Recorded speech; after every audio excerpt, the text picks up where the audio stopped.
আসসালামু আলাইকুম। আজকে আমরা রান্না করছি ভুড়ি। প্রথমেই পেঁয়াজ কুচি আর রসুন তেলের উপর দিয়ে ভালোভাবে নেড়ে চেড়ে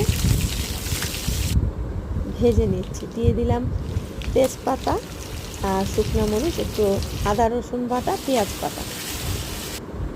এরপর হলুদের গুঁড়ো, মরিচের গুঁড়ো দিয়ে ভালোভাবে মিশিয়ে আর একটু লবণও দিয়ে দিয়েছি।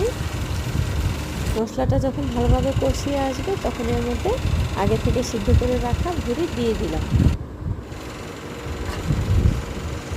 পুরো ভুড়িটা দিয়ে ভালোভাবে